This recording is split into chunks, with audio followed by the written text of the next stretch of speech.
On July 26th, President Xi Jinping, who was also General Secretary of the Communist Party of China Central Committee and Chairman of the Central Military Commission, delivered a speech at the opening ceremony of a study session for high-level provincial and ministerial officials, a speech that sets the stage, quite literally, for the 20th National Congress of the Communist Party of China to be held later this year.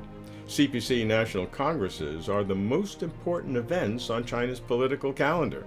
They are held every 5 years to establish the party's political agenda and the country's national strategy. What new ideas or directions, what political innovations might the 20th CPC National Congress unveil?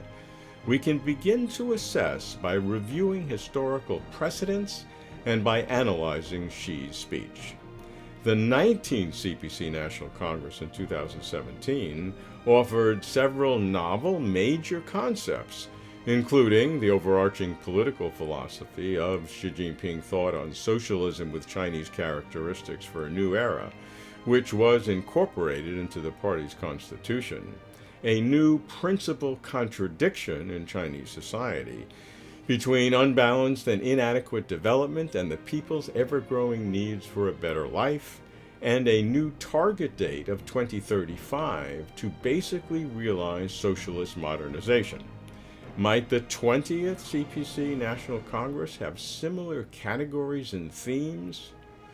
President Xi's speech, similar to his analogous speech prior to the 19th CPC National Congress in 2017, sends the clearest signals to date.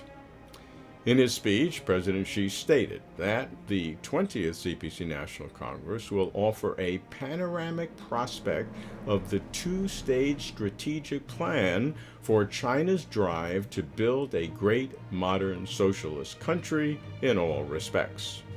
He began with the foundations: adherence to socialism with Chinese characteristics, adapting Marxism to the Chinese context, the new journey to build a modern socialist country in all respects, driving toward the historical process of national rejuvenation, and the primary political guidelines, the five-sphere integrated plan, coordinated progress in economics, politics, culture, social, and eco-environment, and the four-pronged comprehensive strategy.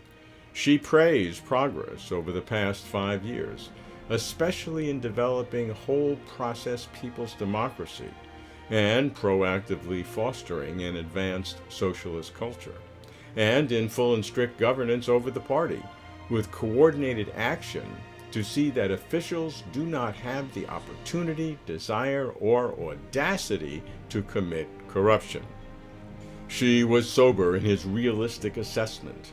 Against the backdrop of accelerating global changes unseen in a century and more complex risks, challenges, contradictions, and problems, Xi said that the primary fundamental task is to run our own affairs well, and he stressed the need to make sure the future of China's development and progress remains firmly in our own hands. He reiterated the focus on tackling unbalanced and inadequate development. What stood out to me were signals of high-level priorities for the coming Party Congress, such as the phrases, the new journey, and the next 5 years and beyond. She had strong words about effectively coping with the grave and complex international situation and a stream of severe risks and challenges, and about safeguarding our national dignity and core interests. Moreover, in light of certain questions about China's dynamic zero-COVID policy, Xi asserted that China achieved the best results in the world in coordinating economic development with the COVID-19 response. He certainly voiced confidence words about securing Hong Kong's overall situation. One of my favorite lines was Xi saying, "The rejuvenation of the Chinese nation will be no easy task. It will not be achieved by simply beating drums and gongs." That may sound humorous or frivolous, but believe me, this is Xi Jinping's perennial, deep, message.